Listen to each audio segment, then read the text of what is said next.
Catholic അപ്ഡേറ്റ്സിലേക്ക് സ്വാഗതം. ആദ്യം പ്രധാന വാർത്തകൾ. പ്രാർത്ഥന സുവിശേഷവത്കരണത്തിന്റെ അവിഭാജ്യ ഘടകം മാർപ്പാപ്പ. ക്രിസ്ത്യൻ കൊടുങ്കാറ്റ് ദുരന്തം മാർപ്പാപ്പ അനുശോചനം രേഖപ്പെടുത്തി. കാണ്ടമാൽ കൂട്ടക്കൊലയുടെ മണ്ണിൽ നിന്ന് വീണ്ടും പുരോഹിതർ. ജോസഫ് പഞ്ഞിക്കാരൻ അച്ഛന്റെ ധന്യപദവി കോതമംഗലം രൂപത കൃതജ്ഞതാബലി അർപ്പിച്ചു. തിരഞ്ഞെടുപ്പിന് മുൻപ് അധ്യാപകരുടെ പ്രശ്നങ്ങൾ പരിഹരിക്കണം കർദിനാൾ മാർ ക്ലീമിസ് ബാവ. വാർത്തകൾ വിശദമായി.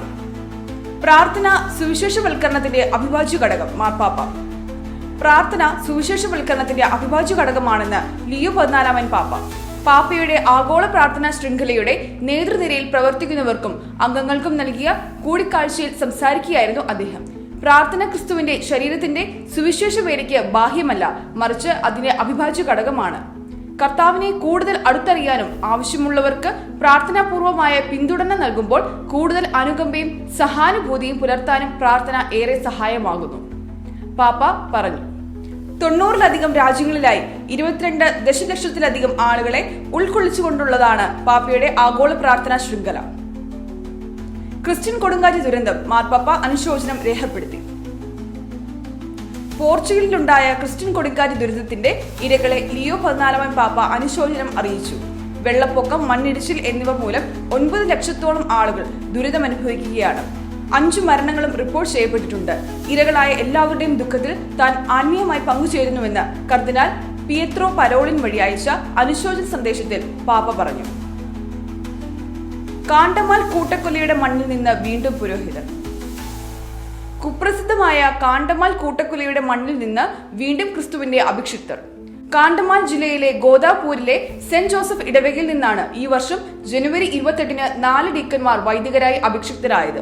2008 ഓഗസ്റ്റ് 23-ന് സ്വാമി ലക്ഷ്മണാനന്ദയുടെ കൊലപാതകവുമായി ബന്ധപ്പെട്ടാണ് ക്രൈസ്തവർക്ക് നേരെയുള്ള ആക്രമണത്തിന് തുടക്കം കുറിക്കപ്പെട്ടത്. സ്വാമിയെ ക്രൈസ്തവർ കൊന്നതാണ് എന്നതായിരുന്നു ദുരാരോപണം. ഇതിനെ തുടർന്ന് വ്യാപകമായ രീതിയിൽ ക്രൈസ്തവർക്ക് നേരെ ആക്രമണം അഴിച്ചുവിടുകയായിരുന്നു.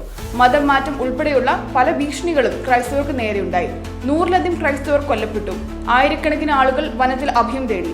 6000 വീടുകളും 300 ദേവാലയങ്ങളും നശിപ്പിക്കപ്പെട്ടു. ആക്രമണങ്ങൾ ഉണ്ടായപ്പോഴും നഷ്ടധൈര്യരാകാതെ വിശ്വാസത്തിൽ ഉറച്ചുനിന്ന ക്രൈസ്തവരുടെ വിശ്വാസ തീക്ഷ്ണതയാണ് തങ്ങളെ വൈദികരാക്കി മാറ്റിയതെന്ന് നവവൈദികർ പറഞ്ഞു. ഇതിനു മുൻപും നിരവധി വൈദികരെ ഈ രക്തസാക്ഷി ഭൂമി സമ്മാനിച്ചിട്ടുണ്ട്. കഴിഞ്ഞ വർഷം മേയിൽ 4 പേർ വൈദികരായി അഭിഷേകം ചെയ്യപ്പെട്ടിരുന്നു.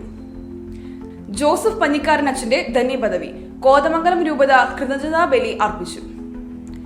MSJ സന്യാസിനി സമൂഹത്തിന്റെ സ്ഥാപകൻ ദൈവദാസൻ ജോസഫ് പഞ്ഞിക്കാരൻ അച്ഛനെ ധന്യപദവിയിലേക്ക് ഉയർത്തിയതിന്റെ രൂപതയിലെ ആഘോഷങ്ങളുടെ ഭാഗമായുള്ള കൃതജ്ഞതാബലി കോതമംഗലം സെന്റ് ജോർജ് കത്തീഡ്രലിൽ നടന്നു. രൂപത അധ്യക്ഷൻ മാർ ജോർജ് മളത്തിക്കണ്ടത്തിൽ മുഖ്യ കാർമ്മികത്വം വഹിച്ചു. മുൻ bishop Mar George Punnakottil, Idukki bishop Mar John Nellikunnel എന്നിവരും വിശുദ്ധ കുർബാനയിൽ സഹകാർമ്മികരായിരുന്നു. തിരഞ്ഞെടുപ്പിന് മുൻപ് അധ്യാപകരുടെ പ്രശ്നങ്ങൾ പരിഹരിക്കണം കർദിനാൾ മാർ ക്ലീമിസ് ബാവ. നിയമസഭാ തിരഞ്ഞെടുപ്പിലേക്ക് പോകുന്നതിന് മുൻപ് എയ്ഡഡ് സ്കൂൾ അധ്യാപകരുടെ പ്രശ്നങ്ങൾക്ക് പരിഹാരം കാണണമെന്ന് കർദിനാൾ മാർ ബെസേലിയോസ് ക്ലീമിസ് കത്തോലിക്ക ബാവ. കേരള എയ്ഡഡ് സ്കൂൾ അധ്യാപക മാനേജ്മെന്റിന്റെ പ്രതിനിധികളുടെ സംയുക്ത സെക്രട്ടേറിയറ്റ് ധർണ ഉദ്ഘാടനം ചെയ്ത് പ്രസംഗിക്കുകയായിരുന്നു അദ്ദേഹം.